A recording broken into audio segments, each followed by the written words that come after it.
Bab 61 palsu pada pandangan pertama. Ye Feng mengendarai likannya dan perlahan menyusul Zhou Suyao, berjalan berdampingan dengannya. Mau kemana? Aku antar kamu. Ye Feng menempelkan dagunya di jendela dan tersenyum tanpa malu-malu. Saya tidak membutuhkannya. Zhou Suyao memalingkan wajahnya dan berpura-pura marah.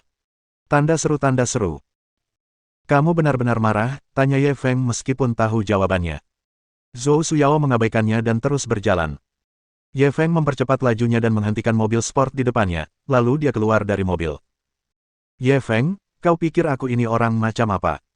Apa kau pikir kau bisa berbuat sesukamu padaku hanya karena kau membiarkanku mengelola apartemen ini? Zhou Suyao masih sedikit marah.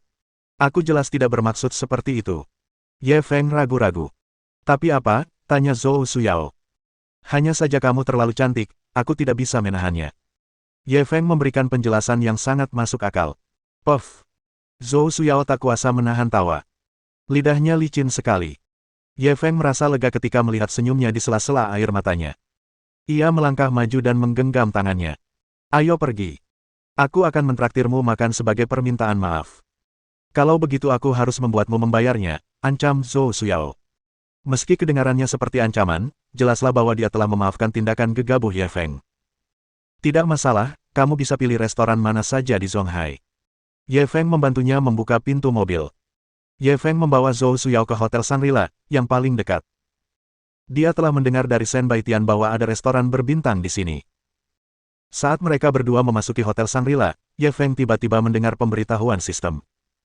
Misi peluang baru telah terdeteksi, selesaikan misi konsinyasi Sotheby's. Navigasi sistem diaktifkan, silakan berjalan 12 meter di posisi Anda saat ini dan naik lift ke lantai 12. Jantung Ye Feng berdebar kencang, dan dia segera menarik Zhou Suyao menuju lift. Ketika mereka berdua tiba di lantai 12 menurut navigasi, mereka mendapati bahwa itu adalah tempat yang sangat besar. Tempat itu sudah penuh sesak oleh orang. Apa yang mereka lakukan? Zhou Suyao sedikit penasaran. Ayo kita lihat. Ye Feng tidak menjelaskan lebih lanjut. Ia berjalan ke kerumunan. Pada saat ini, dia melihat seorang pria parubaya dengan temperamen yang halus berdiri di panggung dan berbicara dengan keras. Halo semuanya. Saya Chen Qiusan, manajer umum Balai Lelang Sotheby's wilayah Tiongkok. Saya yakin semua orang tahu alasan saya mengumpulkan kalian di sini hari ini. Lelang musim panas Sotheby's akan diadakan bulan depan, tetapi sayangnya, belum ada barang bagus yang cukup untuk melelangnya. Saya dengar ada banyak barang antik yang menarik di dunia koleksi Zonghai, jadi saya datang ke sini dengan tergesa-gesa. Saya harap semua orang bisa membantu Sotheby's kita. Jika barang seseorang mencapai standar ini, Sotheby's bersedia menawarkan layanan lelang gratis. Kami tidak akan mengenakan biaya sepeser pun. Setelah mendengarkan pidatonya, semua orang di tempat itu menjadi bersemangat. Sotheby's adalah rumah lelang paling terkenal di dunia. Barang-barang yang dilelang di rumah lelang ini sering terjual dengan harga selangit. Kolektor mana yang tidak ingin melelang koleksinya di Sotheby's? Namun, Sotheby's memiliki standar yang tinggi, dan koleksi biasa tidak akan menarik perhatian mereka. Kedua, komisi yang mereka kenakan sangat tinggi, sehingga membuat hati banyak kolektor sakit. Sekarang setelah manajer Chen berjanji bahwa selama mereka dapat menghasilkan karya yang bagus dan cukup untuk bertahan, mereka akan dibebaskan dari semua komisi, jadi mereka tidak dapat menahan diri untuk tidak tergoda. Mereka semua dengan bersemangat mengambil koleksi mereka dan berbaris untuk menunggu. Ada beberapa penilai Sotheby's di tempat kejadian, yang dengan cermat menilai barang-barang untuk semua orang. Hati Ye Feng tergerak, dan ia meminta Zhou Suyao untuk menunggu di sini sebentar. Kemudian, dia berbalik dan turun ke bawah untuk mengambil lukisan, gadis bertopi merah, dari mobil. Penilaian masih berlangsung saat dia kembali ke tempat tersebut. Apa yang kamu pegang di tanganmu? Zhou Suyao melihat dia sedang memegang sebuah kotak di tangannya dan tidak dapat menahan rasa penasarannya. Kau akan tahu sebentar lagi. Ye Feng sengaja membuatnya tetap tegang dan kemudian pergi berbaris. Penilai Sotheby's sangat profesional, dan proses penilaiannya sangat cepat. Tak lama kemudian, tibalah giliran Ye Feng. Saat ia membuka lukisan itu langsung menarik perhatian banyak orang di sekitarnya. Gadis bertopi merah. Tidak kekurangan orang-orang bermata tajam yang hadir, jadi mereka secara alami mengetahui asal-usul lukisannya. Mereka hanya tidak tahu apakah itu nyata. Adik kecil, aku tahu lukisanmu palsu. Lebih baik kamu tidak ikut bersenang-senang. Seorang pria parubaya di belakang Ye Feng bertindak seolah-olah dia tahu apa yang sedang terjadi. Bagaimana kamu tahu itu palsu? Tanya Ye Feng. Masih perlu tanya. Semua orang tahu, gadis bertopi merah, adalah salah satu karya Picasso yang representatif. Kalau memang nyata, nilainya pasti tak terkira. Bagaimana mungkin koleksi setinggi ini ada di tangan anak muda sepertimu? Orang-orang di sekitarnya mendengarkan analisis logisnya dan mengangguk setuju. Setiap karya Picasso dapat dijual dengan harga selangit. Kalau sekarang ada yang punya lukisan Picasso, mereka tinggal menunggu nilainya naik. Kenapa mereka mau melelangnya? Ye Feng tidak mempedulikannya lagi. Ia menyerahkan lukisan itu kepada penilai Sotheby's. Penilai menanggapi lukisan itu dengan acuh tak acuh. Jelas saja, dia tidak punya banyak harapan. Namun, saat tatapan si penilai tertuju pada lukisan itu, ia langsung terkesiap. Ini. Bab 62 Karya Autentik. Sensasi di tempat kejadian perkara. Orang-orang yang antri melihat ekspresi aneh si penilai dan berkumpul di sekitarnya. Apakah lukisan ini asli atau palsu? Pria parubaya yang baru saja menyimpulkan bahwa lukisan Ye Feng adalah tiruan buru-buru bertanya. Penilai itu menyeka keringat di dahinya dan segera mengumpulkan penilai lainnya. Beberapa di antara mereka mengelilingi lukisan itu dan memandanginya lama sekali, ekspresi mereka semakin serius. Tanda seru. Ini benar-benar karya Picasso yang asli. Setelah beberapa saat, salah satu penilai berteriak. Begitu dia mengatakan hal itu, tempat yang awalnya ribut langsung menjadi sunyi. Semua orang terkejut mendengar kata-katanya. Apakah karya asli Picasso benar-benar muncul? Benarkah? Lukisan Picasso. Tak ternilai harganya. Dari mana pemuda ini berasal? Kami belum pernah mendengar tentang orang ini di dunia koleksi kota Zonghai. Kita memang tidak bisa menilai buku dari sampulnya. Anak muda seperti dia benar-benar bisa menghasilkan karya Picasso yang autentik. Kita belum bisa memastikan keasliannya, kan? Bagaimana kalau penilainya salah? Kerumunan berdiskusi dengan penuh semangat. Mereka semua agak bingung. Itu terutama karena beritanya terlalu mengejutkan. Kebanyakan orang tidak dapat menerimanya. Pada saat ini, Chen Qiusan, manajer umum wilayah China di rumah lelang Sotheby, datang setelah mendengar berita tersebut. Ketika ia melihat lukisan gadis bertopi merah, ia merasa seperti tersambar petir. Ia pun bergegas maju untuk melihat lebih dekat. Setelah beberapa lama, dia menatap Ye Feng dengan tak percaya. Teman, dari mana kamu mendapatkan lukisan ini? Ye Feng mengerutkan kening. Manajer umum Chen, saya khawatir Anda tidak boleh menanyakan hal ini. Ini sudah dianggap masalah pribadi, dan jelas agak gegabah bagi pihak lain untuk menanyakan pertanyaan ini. Chen Qiusan tersadar dan segera meminta maaf. Maaf. Saya terlalu gegabah.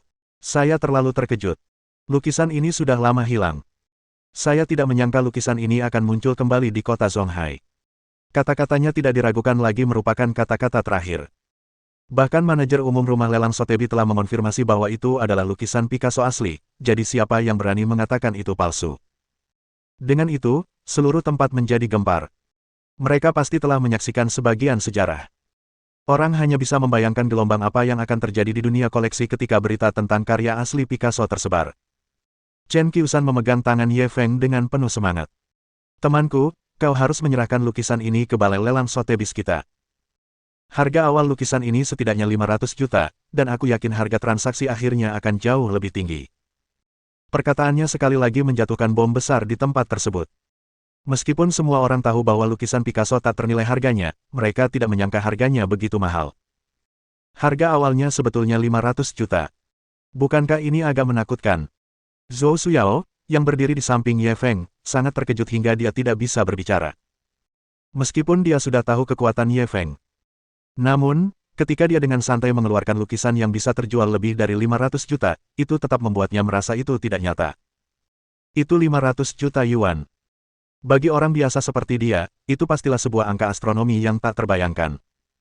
Dari semua orang yang hadir, hanya Ye Feng yang mampu tetap tenang, karena dia sudah mengetahui nilai lukisan ini. Merupakan suatu kehormatan bagi saya untuk melelang lukisan ini di Sotheby's. Chen Qiusan mengacungkan jempolnya saat melihat betapa tenangnya dia. Teman ini masih sangat muda, tapi hatinya begitu tenang. Jarang sekali. Kalau kamu tidak keberatan, ayo berteman. Nanti kalau kamu butuh bantuanku, tanya saja. Petik 2. Begitu dia mengatakan itu, beberapa staf Sotheby di belakangnya terkejut. Mereka sangat menyadari latar belakang Chen Qiusan. Akan tetapi, ia tidak sesederhana manajer umum wilayah China di balai lelang Sotheby's. Latar belakang di belakangnya sungguh mengerikan. Ini adalah pertama kalinya mereka melihat Chen Qiusan mengambil inisiatif berteman dengan seseorang, dan ternyata itu adalah seorang pemuda. Namun, Ye Feng tidak menyadari nilai persahabatan ini. Ia hanya mengangguk ringan. Dia berinisiatif memberikan namanya dan kemudian bertukar informasi kontak. Pada saat yang sama, suara notifikasi sistem kembali terngiang dalam pikirannya. Selamat kepada tuan rumah karena telah menyelesaikan misi navigasi takdir, sistem akan memberikan hadiah informasi investasi senilai 500 juta yuan. Segera setelah itu, grafik tren ketiga saham tercermin dalam pikirannya. Ye Feng tidak dapat menahan diri untuk tidak terkejut. Kali ini, sistem tidak memberinya hadiah berupa properti, mobil sport, atau barang fisik lainnya. Sebaliknya, sistem memberinya grafik tren tiga saham. Rencananya ia akan diizinkan memasuki industri keuangan. Saudara Ye, kalau kamu berkenan, bagaimana kalau aku mentraktirmu makan malam-malam ini? Setelah proses pengiriman selesai, Chen Qiusan berinisiatif mengundangnya. Ye Feng tersenyum meminta maaf, saya sudah membuat janji untuk makan malam dengan wanita ini. Lalu, dia menunjuk Zhou Suyao. Chen Qiusan langsung tersenyum, aku mengerti. Kita bertemu lagi nanti kalau ada waktu. Sekelompok staf di belakangnya semua menatap Ye Feng dengan kaget. Orang ini benar-benar menolak ajakan manajer umum Chen untuk seorang wanita. Dia mungkin tidak tahu apa maksudnya, kan? Zhou Suyao, yang berdiri di samping, juga tidak percaya. Dia adalah manajer umum rumah lelang Sotheby. Sekarang dia telah mengundang Ye Feng untuk makan, orang ini malah menolaknya. Apakah dia gila? Ye Feng tidak peduli dengan apa yang dipikirkan orang lain. Dia bahkan tidak peduli jika Presiden Amerika Serikat mencoba menjilatnya, apalagi manajer umum rumah lelang Sotheby. Setelah mengucapkan selamat tinggal kepada Chen Qiusan, dia menarik Zhou Suyao keluar dari tempat tersebut. Chen Qiusan menatap punggungnya dan tersenyum kagum. Menarik. Bab 63 Kakak Perempuan Tetangga yang Mengharukan. Saat makan bersama Zhou Suyao, Ye Feng masih memikirkan informasi tentang tiga saham. Zhou Suyao tahu ada yang sedang dipikirkannya, jadi dia bertanya dengan penuh perhatian, apakah kamu dalam masalah? Katakan padaku, mungkin aku bisa membantumu. Ye Feng berpikir sejenak. Saya ingin membeli beberapa saham baru-baru ini, tetapi saya tidak tahu apa-apa tentang ini. Saya ingin mencari seorang profesional untuk membantu saya, tetapi saya tidak kenal siapapun di bidang ini. Setelah mendengarkan pernyataannya, mata Zhou Suyao berputar. Saya kenal seorang profesional. Dia sekarang menjadi manajer perdagangan di Dongan Securities. Mata Ye Feng berbinar. Bisakah kau mengenalkanku pada mereka? Zhou Suyao menutup mulutnya dan tertawa. Kamu juga kenal orang ini? Ye Feng bingung. Aku juga kenal mereka. Siapa mereka? Zhou Suyao dengan tenang memakan dua suap makanan dan perlahan meneguk dua teguk minumannya sampai Ye Feng merasa sangat cemas. Lalu ia berbicara lagi, Saudari Sumen. Apa kau lupa? Kalian dulu tetangga. Ye Feng mendengar pengingatnya dan gambaran seorang wanita dewasa terlintas dalam benaknya. Sumen yang dibicarakannya dulunya tinggal di sebelah rumah dan beberapa tahun lebih tua darinya. Dia selalu merawatnya seperti saudara perempuan. Setelah itu, dia diterima di perguruan tinggi dan bekerja di luar selama liburan musim panas dan dingin, dan dia jarang pulang ke rumah. Peluang untuk bertemu keduanya menjadi semakin kecil. Jika Zhou Suyao tidak menyebutkannya saat ini, dia pasti sudah melupakannya. Dia mengeluarkan nomor yang sudah lama tidak dihubunginya. Ye Feng mengumpulkan keberaniannya dan memanggil. Panggilan itu diangkat dengan sangat cepat, dan terdengar suara yang agak malas. Halo, siapa ini? Jantung Ye Feng berdebar kencang. Saudari Sumen, aku Ye Feng. Setelah hening beberapa detik, lawan bicaranya tiba-tiba menaikkan suaranya beberapa oktav. Di mana matahari terbenam hari ini? Kau benar-benar berinisiatif meneleponku. Surga. Ye Feng terdiam mendengar suaranya yang berlebihan. Saudari Sumen, aku butuh bantuanmu. Suara Sumen dipenuhi rasa kesal. Aku tahu kau takkan memikirkanku tanpa alasan. Ada apa? Kukatakan ini dulu, aku tak bisa membantumu dengan hal-hal besar, dan aku tak mau repot dengan hal-hal kecil. Ye Feng menyentuh hidungnya. Begini, aku sudah berpikir untuk membeli beberapa saham akhir-akhir ini, tapi aku tidak tahu apa-apa tentang ini. Kudengar Suster Sumen sekarang bekerja di perusahaan sekuritas, jadi aku ingin kau membantuku. Suara Sumen tiba-tiba berubah serius. Xiao Feng, kamu masih sekolah. Dengarkan nasihat kakakmu. Jangan berspekulasi di pasar saham, nanti kamu menangis. Ye Feng menggaruk kepalanya. Jangan khawatir, aku hanya bersenang-senang, aku tidak akan menyerahkan semua asetku. Sumen terdiam beberapa saat sebelum berbicara lagi. Baguslah kau tahu batasannya. Aku bisa membantumu dengan operasinya, dan aku hanya akan meminta komisi terendah. Aku tidak bisa menjamin kau akan menghasilkan uang, tapi setidaknya kau tidak akan rugi banyak. Ye Feng segera mengucapkan terima kasih, Suster Sumen, aku akan mentraktirmu makan saat kamu ada waktu luang. Sumen kembali ke sikap santainya yang biasa. Jangan terlalu bebas. Datanglah ke perusahaanku besok. Aku akan memberimu beberapa petunjuk dan memberitahumu beberapa informasi rahasia agar kau tidak semakin terjerumus dalam masalah ini. Mendengar kata-katanya, hati Ye Feng menghangat. Oke. Keduanya mengobrol sebentar lagi sebelum menutup telepon. Melihat mereka berdua mengobrol dengan begitu antusias, Zhou Suyao tiba-tiba merasakan krisis. Mengapa dia menyebut Sumen padanya? Bukankah ini berarti dia menciptakan musuh besar bagi dirinya sendiri tanpa alasan? Memikirkan hal itu, dia langsung menyesalinya. Keesokan paginya, Ye Feng berganti dengan setelan baru. Setelah lama bercermin dan memastikan tidak ada yang salah, ia pun keluar dari pintu bersama likan miliknya. Saat dia tiba di Dongan Securities, pukul 9.30. Gedung kantor Dongan Securities sangat megah. Tingginya sekitar 12 lantai dan tampak sangat megah. Ye Feng berjalan ke aula utama dan langsung menuju meja resepsionis. Halo, saya mencari Sumen. Kami sudah membuat janji. Gadis di meja resepsionis langsung tersenyum. Anda pasti Tuan Ye Feng. Manajer Su sedang rapat sekarang, tapi beliau sudah menginstruksikan saya untuk mengantar Anda langsung ke kantornya kalau Anda datang. Silakan lewat sini. Sambil berkata demikian, dia dengan antusias menuntun Ye Feng ke atas. Ye Feng sangat tersentuh. Dia tidak menyangka Sumen begitu peduli padanya, bahkan memerintahkan bawahannya untuk menerimanya. Kantor Sumen berada di lantai 3. Ketika dia diantar ke kantornya oleh resepsionis wanita, dia melihat meja dan karpet ditutupi dengan segala macam bunga. Ini.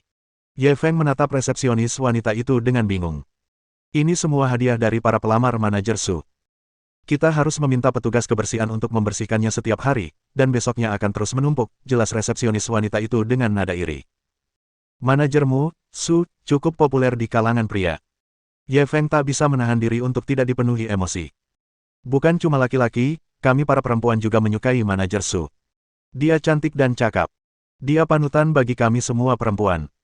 Mata resepsionis berbinar mendengar nama Sumen. Seolah-olah dia adalah penggemar yang tidak punya otak. Apakah dia sebaik yang kamu katakan? Ye Feng sedikit ragu. Dia ingat Sumen selalu menindasnya sejak kecil, dan Sumen lebih seperti iblis. Tentu saja, semua orang di perusahaan kami kagum pada manajer Su. Kalau tidak percaya, silakan tanya-tanya sendiri. Melihat manajer Su tidak percaya, resepsionis wanita itu langsung merasa sedikit cemas. Pada saat itu, ia tiba-tiba mendengar suara seorang wanita malas. Apa yang ingin kau cari tahu? Ye Feng berbalik. Lalu, dia ketakutan. Bab 64. Apakah Anda melakukan operasi plastik? Sumen mengenakan setelan merah dan sepasang sepatu hak tinggi bertabur berlian merah. Rambutnya yang besar dan bergelombang bergetar saat dia berjalan. Pipinya yang putih dan bibirnya yang merah cerah bagaikan bunga plum di selembar kertas nasi. Seluruh tubuhnya memancarkan semacam pesona yang mampu merebut jiwa. Ye Feng tidak dapat menahan diri untuk menelan ludahnya. Tanda seru. Apakah ini masih wanita gila yang biasanya ceroboh dalam ingatannya? Dia benar-benar seorang dewi. Apa, kamu tidak mengenali adikmu? Sumen berjalan ke arahnya dan melambaikan tangannya di depan matanya. Apakah kamu menjalani operasi plastik? Ye Feng telah menahannya untuk waktu yang lama, dan akhirnya mengatakan ini. Enyahlah. Kau mau dipukuli. Sumen memelototinya dengan kesal. Keduanya pun tertawa dan saling memaki, dan rasa aneh itu pun sirna. Lumayan, kamu sudah jadi anak baik sekarang. Baju-baju ini tidak murah, kan? Sumen mengamati Ye Feng. Cahaya aneh melintas di matanya. Dia ingat bahwa Ye Feng dulunya sangat rendah hati di depannya, dan dia selalu malu saat berbicara atau melakukan sesuatu. Dan Ye Feng saat ini memiliki rasa percaya diri yang kuat. Aura semacam ini hanya bisa terlihat pada mereka yang berhasil. Tidak apa-apa, Ye Feng tersenyum ringan. Dengarkan aku. Kamu masih sekolah dan keluargamu tidak begitu kaya. Kamu seharusnya menggunakan uangmu di tempat yang seharusnya dan tidak mengejar kesombongan yang dangkal. Sumen tahu bahwa keluarga Ye Feng miskin, dan dia baru saja berada di tahun pertama kuliah, jadi dia pasti kekurangan uang. Mungkin dia takut kalau dia dipandang rendah, jadi dia membeli baju yang mahal.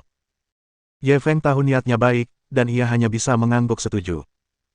Setelah itu, Su Men secara pribadi membantu Ye Feng membuka rekening dan menandatangani surat kuasa. Setelah menyelesaikan prosedur, ia menyuruh asistennya pergi dan melambaikan tangan kepada Ye Feng. Kemarilah. Ye Feng berjalan dengan patuh. Bau parfum yang samar-samar segera menyerbu hidungnya, membuatnya agak gelisah. Su Men tidak memperhatikan ekspresinya dan malah menunjuk ke layar komputer. Jika Anda harus berinvestasi di pasar saham, saya akan merekomendasikan saham ini kepada Anda. Saya telah menerima beberapa informasi orang dalam bahwa saham ini akan berkinerja sangat baik di masa depan.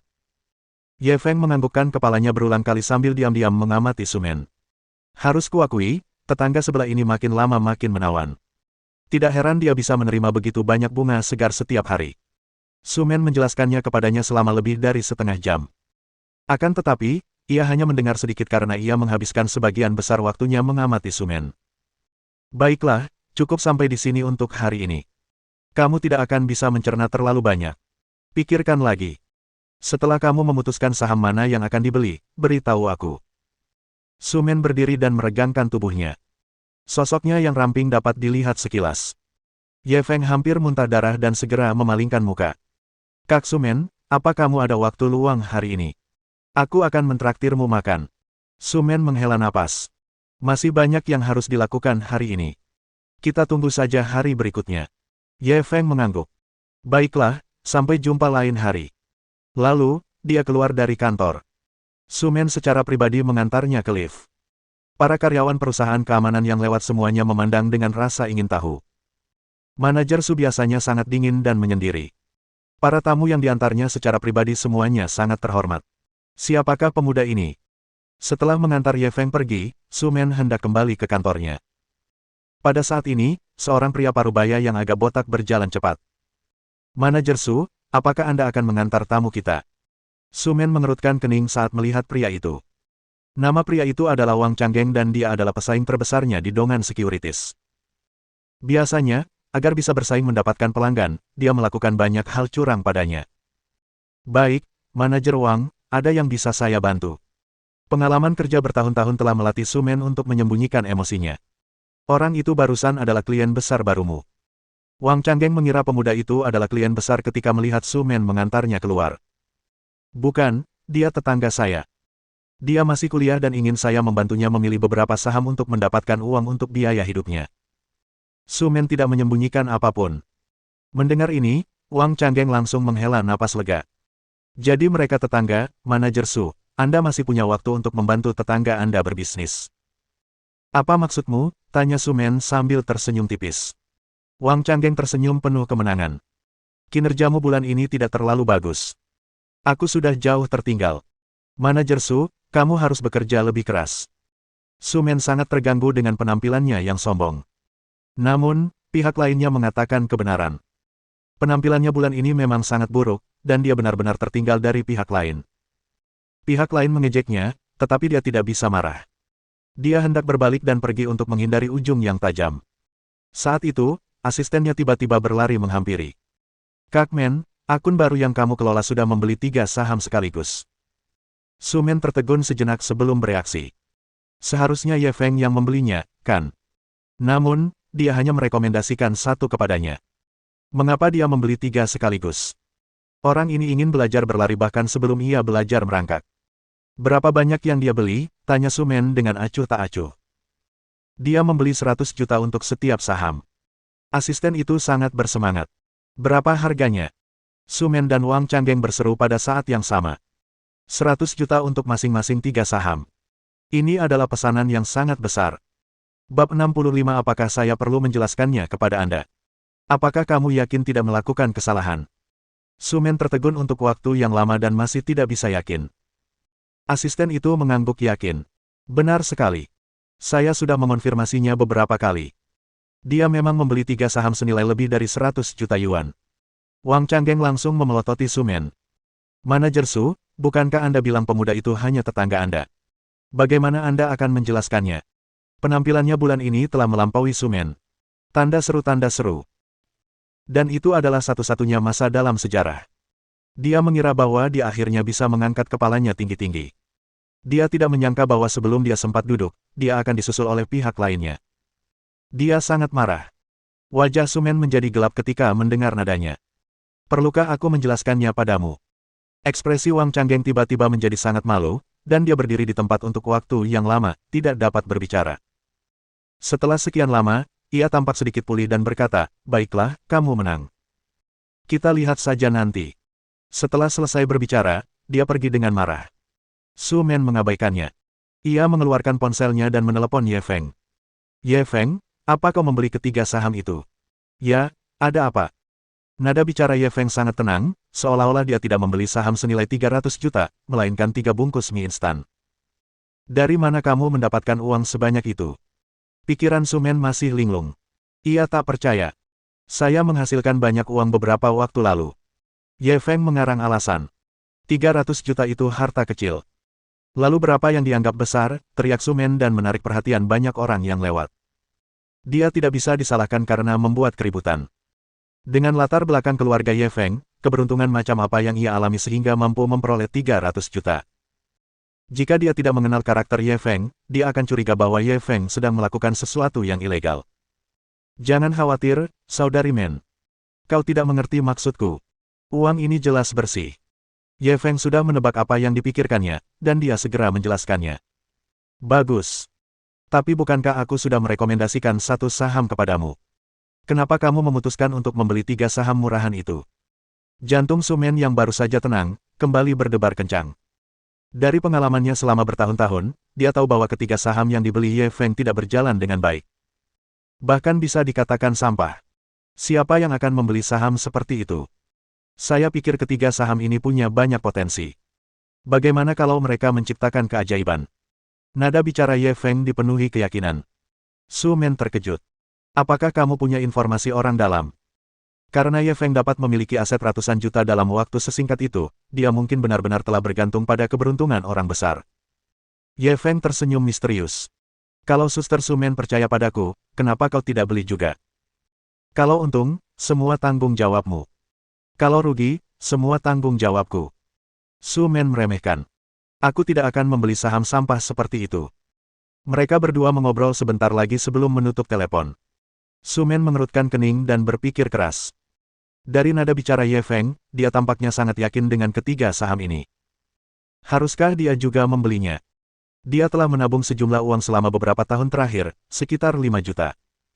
Namun, menurut penilaiannya sendiri, mustahil bagi ketiga saham ini untuk naik.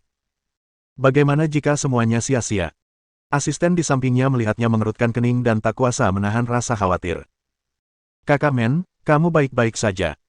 Su Men mengangkat kepalanya perlahan seolah telah membuat keputusan. "Pergi dan gunakan semua uang di rekeningku untuk membeli 3 saham ini." Setelah ragu sejenak, dia memutuskan untuk mempercayai Ye Feng kali ini. Dia tidak bisa menjelaskan alasan pastinya. Asisten itu tercengang.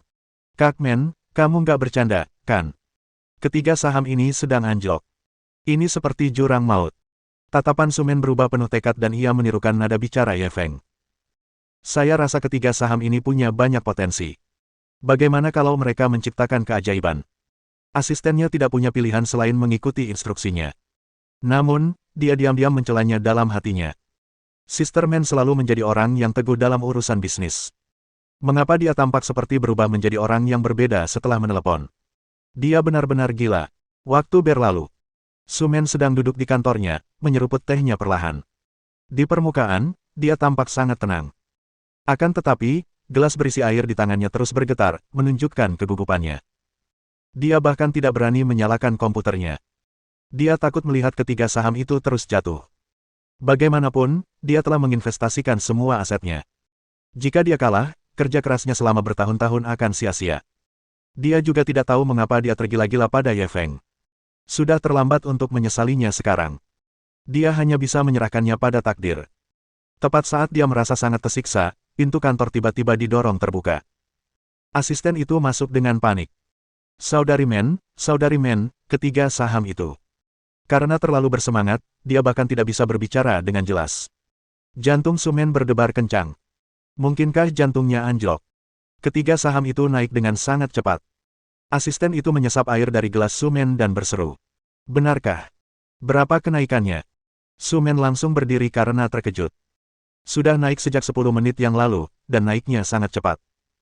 Sekarang sudah hampir 5%, Hicks. Sebelum asistennya selesai, Sumen sudah menyalakan komputernya untuk melihat tren pasar. Seperti yang diharapkan, 3 saham yang diminta Ye Feng untuk dibeli telah naik dari penurunan sebelumnya. Dan dibandingkan dengan penurunan sebelumnya, kenaikannya semakin cepat dan cepat. Peningkatan total 8%, 12%, 15%, 18%. Sumen telah bekerja di industri sekuritas selama beberapa tahun, tetapi dia belum pernah melihat kenaikan yang begitu gila. Jantungnya ada di tenggorokannya. Dia segera menghubungi nomor Ye Feng. Ye Feng, apa yang terjadi? Bab 66 Jangan tanya apa-apa. Ada apa, saudari Men? Saat menerima telepon Sumen, Ye Feng baru saja kembali ke villa dan hendak mandi air panas. Ketika dia mendengar nada bingungnya, dia mengira sesuatu telah terjadi. 3 saham yang kamu beli sudah gila. Suara Sumen bergetar. Bukankah itu hal yang baik?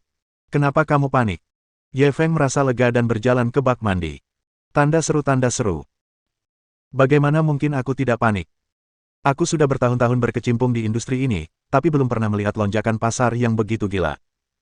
Sumen terkejut dengan nadanya yang tenang. Karena seseorang hidup lama, ia bisa melihat segalanya. Senang rasanya bisa terbiasa. Ngomong-ngomong, sudah berapa banyak peningkatannya sekarang?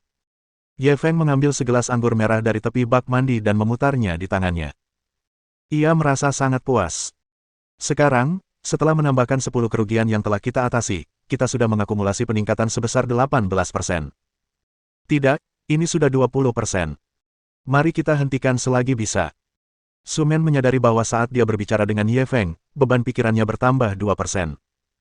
Dia merasa hatinya tak sanggup lagi menahannya. Jangan khawatir, biarkan pelurunya terbang sedikit lebih lama, nada bicara Ye Feng dipenuhi dengan keyakinan.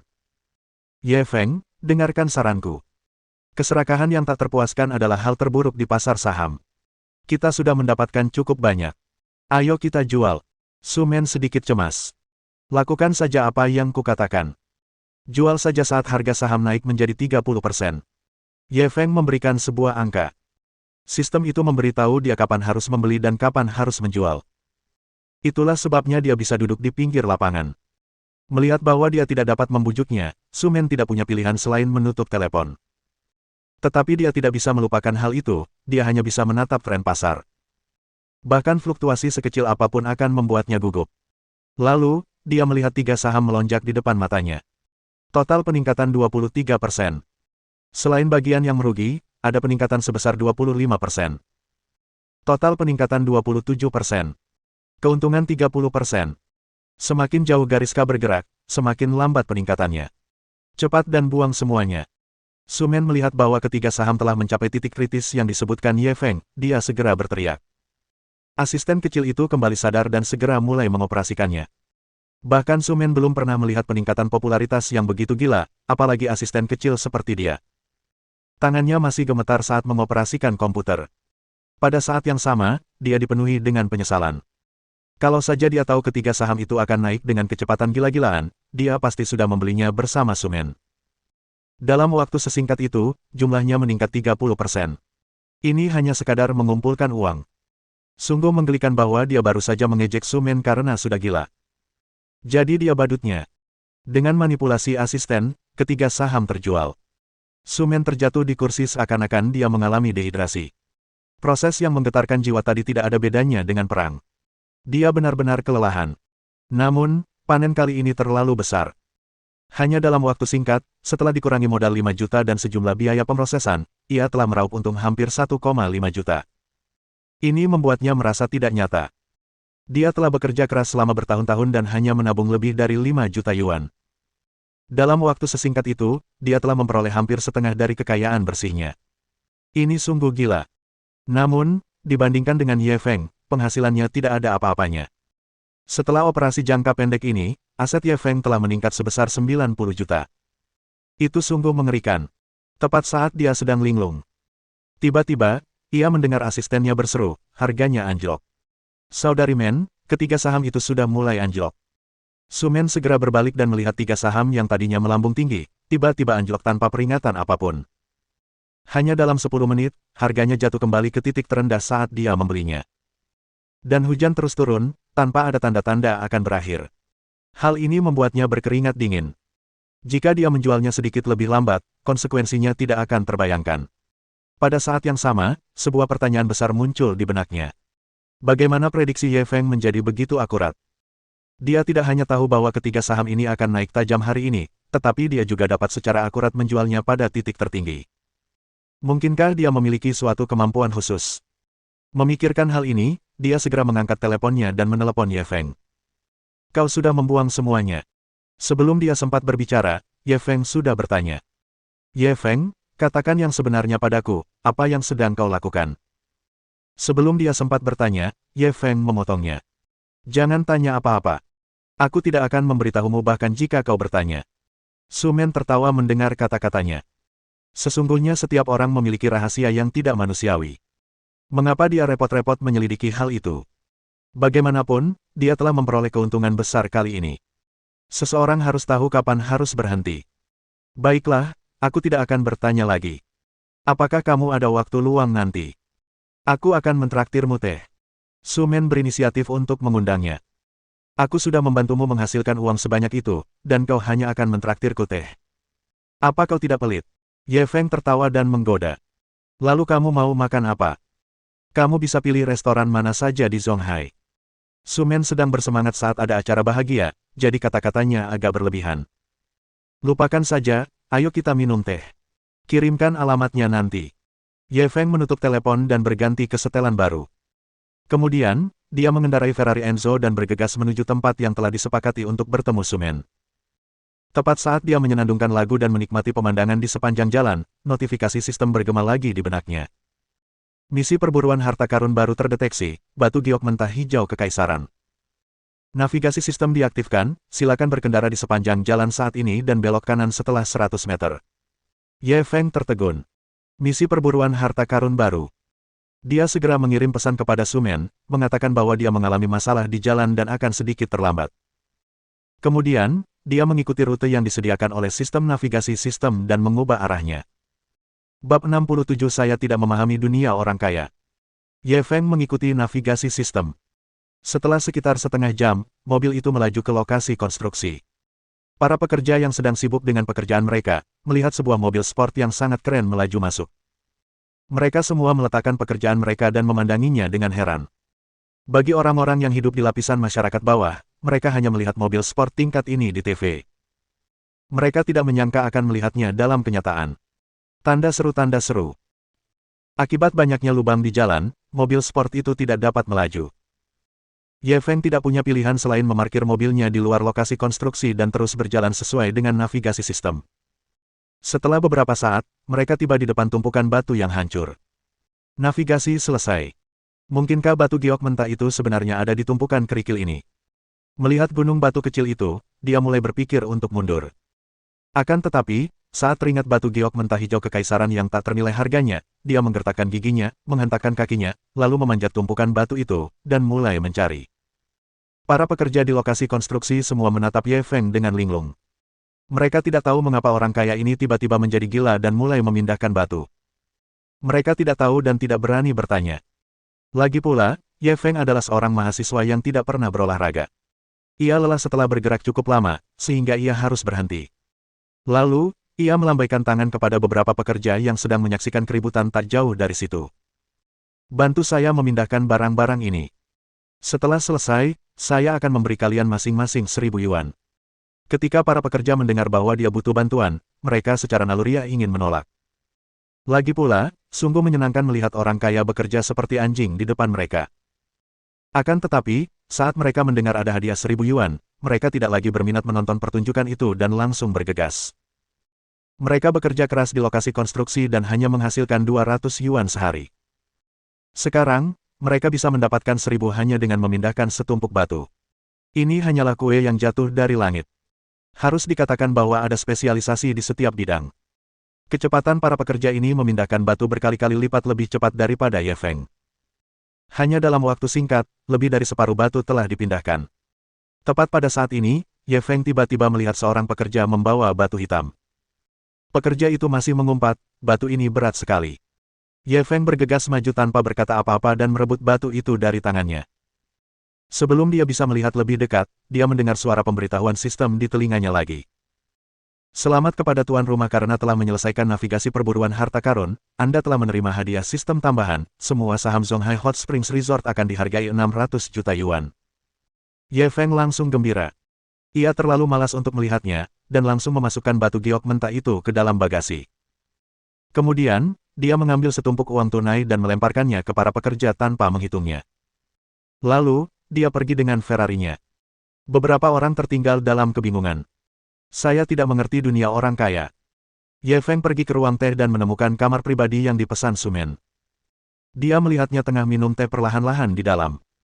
Melihat kedatangan Ye Feng, dia bergegas menghampirinya dengan gembira. Ye Feng, aku mendapatkan 1,5 juta hari ini, 1,5 juta penuh. Dia masih tidak percaya bahwa dia telah memperoleh uang sebanyak itu dalam waktu setengah hari. Bukankah hanya 1,5 juta? Apa kau harus segembira ini? Ye Feng duduk di hadapannya dengan tenang dan menuangkan secangkir teh untuk dirinya sendiri. Tentu saja tidak ada apa-apanya dibandingkan dengan taipan besar sepertimu. Tapi bagi orang miskin sepertiku, itu jumlah uang yang sangat besar. Sumen merasa bosan saat melihat dia tidak bahagia sama sekali. Ini bukan apa-apa. Akan ada banyak peluang untuk menghasilkan uang di masa depan, kata Ye Feng dengan nada penuh teka-teki. Kau punya informasi orang dalam. Mata Sumen langsung berbinar. Ini rahasia, Ye Feng sengaja membuat teka-teki. Tidak apa-apa kalau kamu tidak mau mengatakannya. Pokoknya, aku pasti akan memeluk pahamu. Jangan pernah berpikir untuk meninggalkanku, Ham. Nada bicara Sumen terdengar sedikit genit. Hal ini membuat jantung Ye Feng berdebar cepat. Wanita ini terlalu memikat. Bukankah ini ujian bagi para petugas? Katakan sejujurnya, berapa banyak uangmu sekarang? Sumen menatap Ye Feng dengan rasa ingin tahu dengan matanya yang besar dan berair. Aku orang miskin. 300 juta itu saja yang kumiliki. Ye Feng langsung menangis. Benarkah? Sumen tidak percaya. Benar sekali. Apa aku terlihat seperti orang yang suka berbohong? Tatapan Ye Feng sangat tulus. Saat itu, teleponnya tiba-tiba bergetar 2 kali. Pesan bank dan pesan WeChat muncul hampir bersamaan, kartu bank Anda yang diakhiri dengan 1263 telah menerima transfer sebesar 550 juta yuan. Huf, Ham. Sumen, yang sedang minum teh, meludahkannya ke wajahnya. Pada saat yang sama, air dalam cangkir teh tumpah di dadanya. Saya minta maaf. Ketika dia menyadari bahwa dia telah kehilangan ketenangannya, dia segera mengulurkan tangan untuk membantu Ye Feng menyeka air dari wajahnya. Kamu tidak tersiram air panas, kan? Ye Feng juga buru-buru mengambil selembar tisu dan membantunya menyeka noda air di dadanya. Lalu, udara di ruang teh tiba-tiba membeku. Keduanya saling berpandangan, ketakutan. Ah! Setelah sekian lama, Sumen adalah orang pertama yang tersadar dari lamunannya. Ia buru-buru mendorongnya dan kembali ke tempat duduknya. Ye Feng juga menarik tangannya dengan canggung. Dia bahkan diam-diam menggosok jari-jarinya. Saya tidak lapar. Makanlah beberapa hidangan penutup. Saya tidak haus. Setelah kejadian memalukan tadi, suasana di antara mereka berdua agak aneh.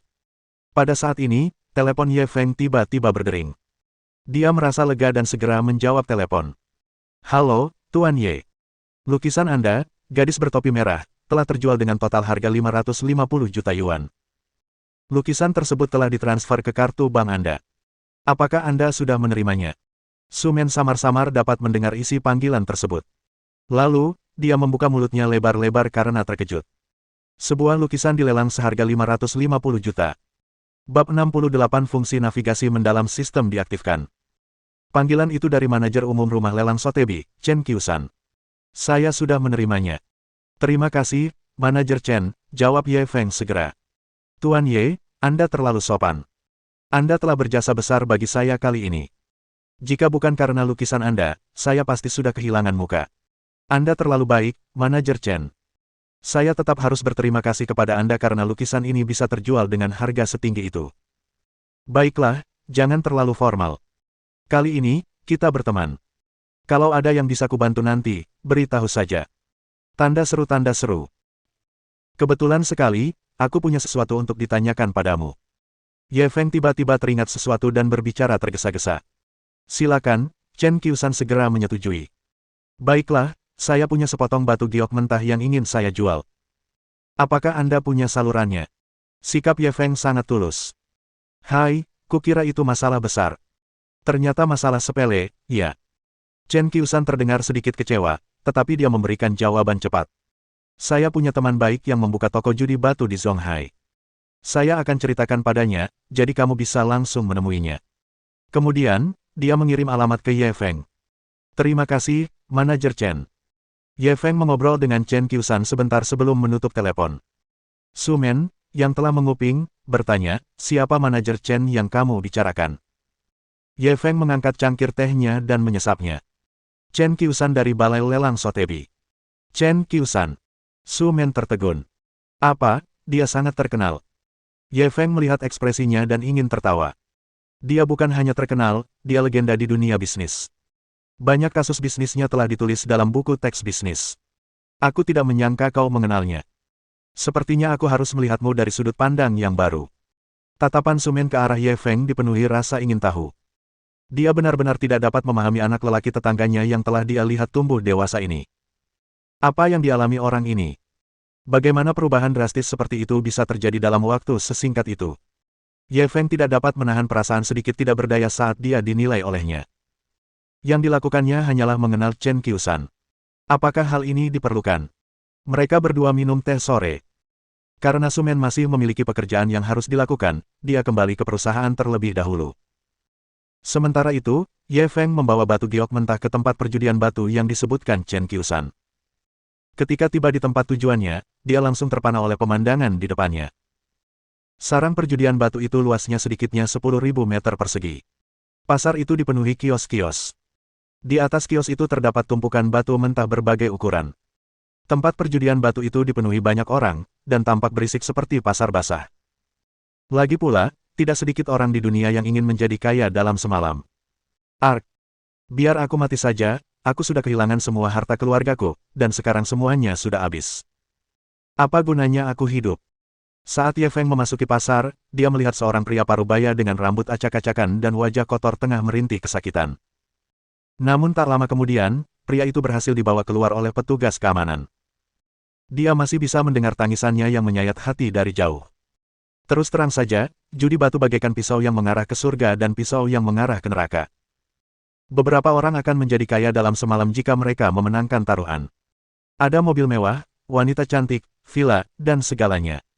Dan orang yang kalah taruhan kemungkinan besar akan bangkrut. Lagi pula, ada terlalu banyak ketidakpastian dalam perjudian. Tidak seorang pun memiliki mata sinar X yang dapat melihat apa yang ada di dalam batu itu. Mereka hanya bisa bertaruh pada keberuntungan mereka. Ye Feng menggelengkan kepalanya dan hendak menelepon teman yang diperkenalkan Chen Qiusan. Pada saat ini, suara sistem tiba-tiba terdengar dalam pikirannya. Selamat, Tuan Rumah, Anda telah mengaktifkan fungsi navigasi mendalam sistem. Fungsi ini akan otomatis memindai harta karun tersembunyi dalam radius 1 meter. Membuka fungsi ini akan dikenakan biaya 10 juta. Apakah Anda ingin membukanya? Ye Feng mendengar pemberitahuan sistem dan tertegun sejenak. Bisa dimainkan seperti ini. Tanpa ragu sedikit pun, dia langsung memilih konfirmasi. Itu hanya 10 juta. Itu bukan apa-apa baginya sekarang. Fungsi navigasi mendalam sistem diaktifkan. Setelah pemberitahuan sistem, pemandangan ajaib pun muncul. Sistem tersebut sebenarnya telah menandai batu permata mentah yang permukaannya hitam pekat dan tidak memiliki tanda-tanda sama sekali. Batu normal, nilai 0. Giok jenis ketan, sekitar 1,2 kg, bernilai sekitar 2 juta yuan. Giok tipe S, sekitar 0,7 kg. Informasi masing-masing batu mentah tercantum secara rinci.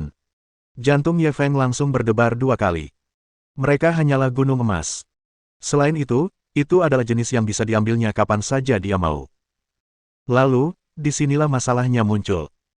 Karena sistem navigasi dalam dapat menampilkan informasi batu mentah, dapatkah ia menampilkan informasi seseorang? Misalnya, apa warna pakaian dalam yang dikenakannya? Berapa ukurannya? Gaya apa? Pada saat itu, seorang staf perempuan dari tempat perjudian batu berjalan mendekat. Pak, ada yang bisa saya bantu? Ye Feng menatapnya dan mendesah kecewa. Tampaknya navigasi dalam ini hanya dapat digunakan untuk berburu harta karun. Itu tidak efektif terhadap manusia. Tidak perlu, aku hanya melihat-lihat saja. Ye Feng menolak niat baiknya. Ia berjalan ke sebuah kios dan memilih beberapa batu giok mentah. Aku akan mengambil ini. Lalu, dia berjalan ke kios lain. Yang itu, dan yang itu, aku ambil semuanya. Begitu saja, Ia bolak-balik di antara berbagai kios. Tingkah lakunya yang aneh langsung mengundang perhatian banyak orang di tempat judi batu itu. Apakah orang ini datang ke sini untuk membeli batu mentah atau sayuran? Bab 69 Orang bodoh dan kaya yang legendaris. Orang ini benar-benar bodoh dengan banyak uang. Benar sekali. Bagaimana bisa kamu membeli batu mentah seperti ini? Bukankah kamu hanya membuang-buang uang? Ada banyak pengetahuan dalam perjudian batu. Bagaimana seorang pemula bisa memahaminya? Kita lihat saja nanti. Dia bahkan tidak akan punya tempat untuk menangis nanti. Para pemain lama di tempat perjudian batu melihat ini dan mulai mengejek tindakan Ye Feng. Tanda seru tanda seru. Namun Ye Feng tidak mempedulikan hal ini. Ia memetik 8 atau 9 batu permata mentah berturut-turut. Ia tidak melanjutkan. Meskipun masih banyak batu mentah berharga di tempat kejadian yang dapat dilihatnya berkat navigasi yang mendalam, namun warnanya tidak bagus atau isinya terlalu sedikit. Meskipun dia bisa menghasilkan sejumlah uang, itu tidak sebanding dengan waktunya. Pada saat ini, orang-orang yang menonton pertunjukan itu mulai membuat keributan. Saudara ini, bisakah kamu memotong batu-batu yang kamu beli dan memperlihatkannya kepada kami semua? Benar, benar. Aku belum pernah melihat orang membeli batu mentah seperti ini. Saudara ini benar-benar kejam. Jangan bilang begitu. Ini namanya menebar jala lebar-lebar biar dapat ikan lebih banyak. Gimana kalau kucing buta malah dapat tikus mati? Hehe, kalau dia bisa memotong sesuatu dari batu-batu itu, aku akan memakan semua batu di sini. Mendengar diskusi semua orang, Ye Feng hanya terkekeh. Baiklah, kalau begitu aku akan membiarkan kalian merasakannya. Sambil berkata demikian, Ye Feng meminta staf untuk membantunya memindahkan batu-batu ke tambang. Cih, dia marah banget waktu aku bilang dia gendut. Kamu pikir kamu Master Giok? Kerumunan itu tertawa saat mereka mengikutinya. Pada saat yang sama, di sebuah kios batu kasar tak jauh dari sana. Seorang perempuan berpakaian putih, yang sedang memunguti batu-batu mentah, perlahan mengangkat kepalanya. Wajahnya yang cantik dipenuhi kebingungan. Paman Liu, apa yang terjadi di sana? Seorang lelaki tua di belakang wanita itu menjawab dengan hormat, mungkin ada yang akan memotong batu itu, kan? Wanita itu tiba-tiba menjadi sangat penasaran. Ayo kita pergi dan lihat. Orang tua itu mendengar ini dan bergegas mengikutinya. Matanya yang tajam terus-menerus memperhatikan gerakan di sekelilingnya. Itu seperti seekor elang. Ye Feng meminta staf untuk membantu memindahkan batu mentah ke tambang. Kemudian, ia memilih bagian yang paling tidak mencolok dan menandainya dengan pena. Kemudian, ia menyerahkannya kepada ahli pemotong batu. Potonglah sesuai tanda yang kubuat. Sang guru menggelengkan kepala dan mendesah saat ia meletakkan batu mentah itu ke dalam mesin. Jelasnya, dia tidak optimis dengan batu yang dipilih Ye Feng. Akan tetapi, karena etika profesional, ia tetap menyalakan mesin itu. Pekik, pekik, pekik. Suara memekakkan telinga dari roda gerindra dan batu yang bergesekan satu sama lain terdengar. Kerumunan orang menantikannya. Mereka semua ingin melihat ekspresi menarik pada wajah anak yang hilang setelah batu mentah itu dipecahkan. Pada saat itu, mereka tiba-tiba mendengar suara terkejut dari si pemotong batu. Itu benar-benar keluar. Suaranya mengandung nada tidak percaya. Mata para penonton terbelalak ketika mendengar ini. Itu keluar. Bagaimana ini mungkin? Beberapa batu yang dipilih anak itu secara acak ternyata bisa berisi sesuatu. Seketika beberapa orang yang tidak sabar segera menghampiri untuk memeriksa. Lalu, mereka melihat warna hijau yang menakjubkan mengalir keluar dari celah-celah batu. Benarkah ada sesuatu? Beberapa dari mereka berbalik dan menatap Ye Feng. Mata mereka dipenuhi dengan keterkejutan. Ekspresi Ye Feng sangat tenang. Ia hanya mengangguk ke arah tukang batu. Lanjutkan. Si tukang batu buru-buru menyingkirkan ekspresi terkejutnya dan meneruskan pemotongannya. Tak lama kemudian, dia selesai memotong batu mentah itu. Dia mengeluarkannya dan melihatnya. Sentuhan warna hijau yang menusuk hati. Disajikan di hadapan semua orang. Mata wanita berpakaian putih di kerumunan itu juga berbinar. Sial, dia benar-benar menaikkan harganya. Dan itu jenis yang lengket. Potongan sebesar itu seharusnya bernilai setidaknya beberapa ratus ribu yuan, kan? Anak ini benar-benar beruntung. Dia memilih beberapa potong secara acak dan bertaruh. Siapa yang bilang kalau taruhannya naik, dia akan memakan semua batu di sini. Dia cuma kucing buta yang beruntung. Kalau dia memang mampu, biarkan dia mengambil potongan lain. Kalau dia bisa memukulnya lagi kali ini, siapapun yang tidak memakannya itu brengsek. Ye Feng menutup telinga terhadap kata-kata semua orang. Dia mengambil batu mentah itu dan memandanginya, lalu melemparkannya ke samping. Itu seperti membuang sampah. Kemudian, ia mengambil sepotong batu dari tumpukan batu mentah, menandainya, dan menyerahkannya kepada sang guru. Melanjutkan. Meskipun si tukang batu sangat menghormati Ye Feng, dia tidak percaya bahwa Ye Feng bisa menaikkan taruhannya dengan 2 batu berturut-turut. Bagaimana seseorang bisa beruntung 2 kali berturut-turut? Meskipun dia berpikir seperti itu, dia tetap menyalakan mesinnya. Pekik, pekik, pekik. Roda gerindra mulai bergerak lagi. Roda gerindra itu baru saja memotong kurang dari 1 inci ketika tiba-tiba, warna hijau menyilaukan merembes keluar. Tangan sang ahli pemotong batu gemetar dan ia hampir saja memotong batu itu. Naik lagi. Suaranya sudah bergetar. Akan tetapi, dampaknya terhadap setiap orang yang hadir tidak melemah sedikitpun. Meningkat lagi. Kerumunan orang berbondong-bondong maju untuk melihat. Pada saat ini, sang ahli pemotong batu mengeluarkan batu mentah dari mesin dengan tangan gemetar. Benih es. Itu benar-benar benih es. Ini jauh lebih baik daripada biji ketan tadi. Keberuntungan anak ini terlalu luar biasa, ya. Saya sudah bertaruh pada batu selama beberapa tahun, tapi saya belum pernah memenangkan benih es. Ya, surga pasti buta. Kerumunan itu langsung meledak dalam keributan. Ada orang yang iri dan dengki. Sebagian besar dari mereka dipenuhi kebencian. Mengapa mereka tidak seberuntung pemuda setelah bertahun-tahun berjudi batu? Wanita berjubah putih itu juga menatap Ye Feng dengan kaget. Meskipun dia sudah lama tidak berjudi batu, dia tahu betapa kecilnya peluang untuk menang dengan selisih 2 batu berturut-turut. Apakah ini keberuntungan atau kekuatan? Ekspresi Ye Feng masih sangat tenang. Ia menyerahkan batu mentah ketiga kepada tukang batu. Bab 70 itu hanya mengubah batu menjadi emas. Pada titik ini, ahli pemotongan batu tidak lagi memandang rendah Ye Feng. Apakah kamu bercanda? Dia tidak percaya pada keberuntungan. Mampu mengangkat 2 batu permata mentah berturut-turut, itu sudah cukup membuktikan bahwa pemuda di depannya punya kemampuan tertentu. Setelah mengambil batu mentah dengan hati-hati, sang guru menyalakan kembali mesin penggilingnya. Tanda seru. Pekik, pekik. Kali ini si pemotong batu tidak mengeluarkan teriakan kaget apapun. Kerumunan orang di sekitarnya saling memandang. Apa artinya itu?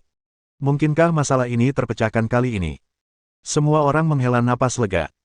Jika anak ini terus mendapat lebih banyak, mereka pasti ingin mati saja.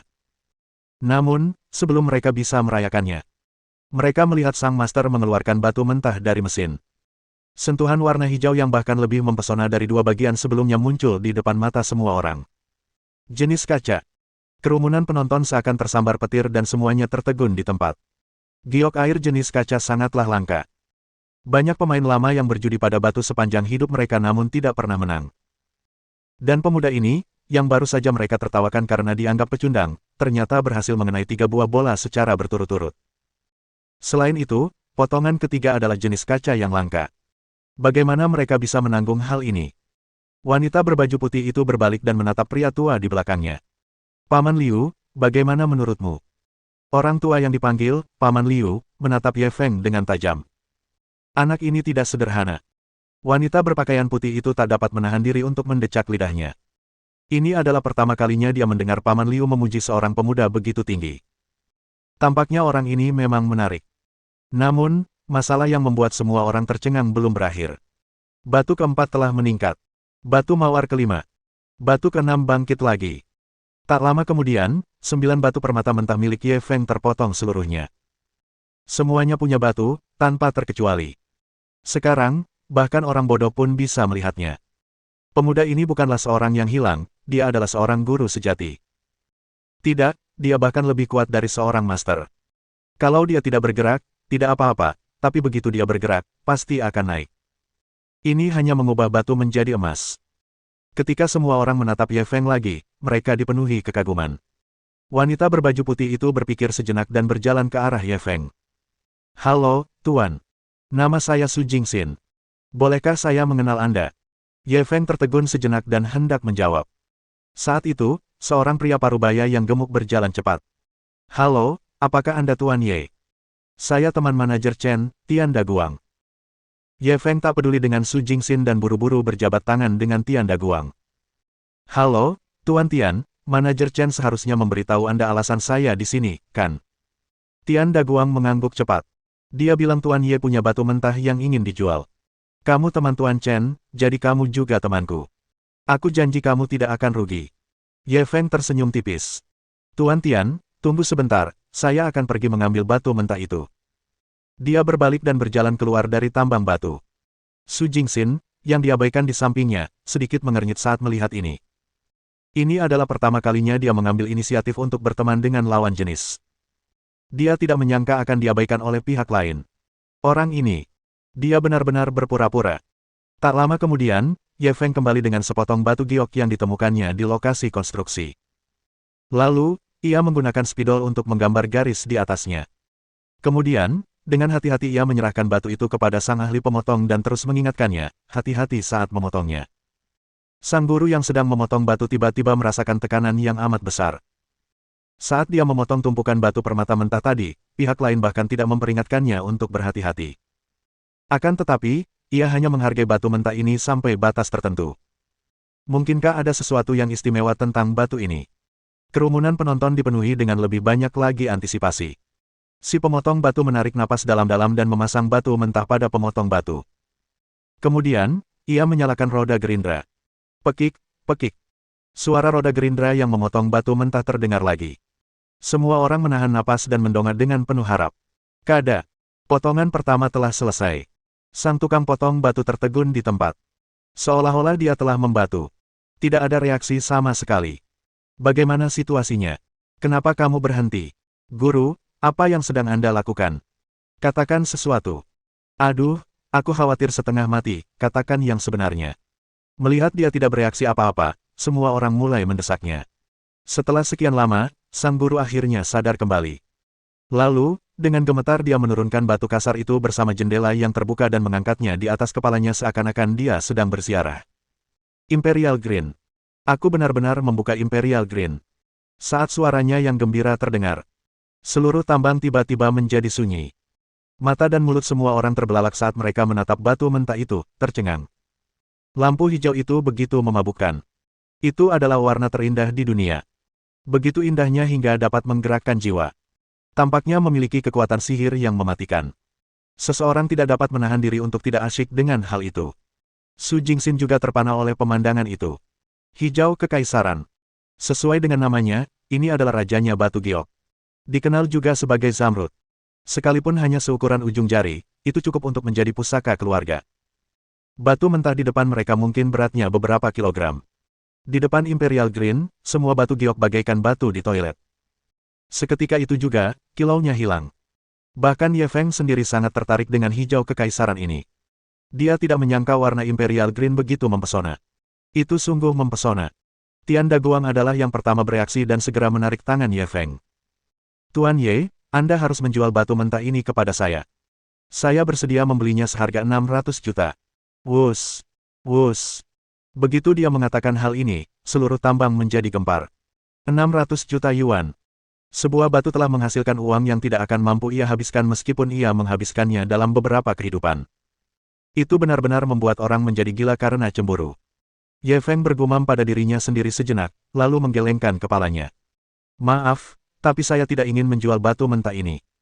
Mohon dukungan dari omom ante-ante sekalian, buat subscribe atau sharekan novel Mimin ke Facebook kalian, agar channel Mimin bisa terus berkembang. Dengan begitu, Mimin bisa lebih semangat untuk up novel seru lain ke depannya. Sekiranya ada kebutuhan buat subback, silakan inbox Mimin atau tuliskan di kolom komentar, Mimin dulukan dengan ucapan terima kasih.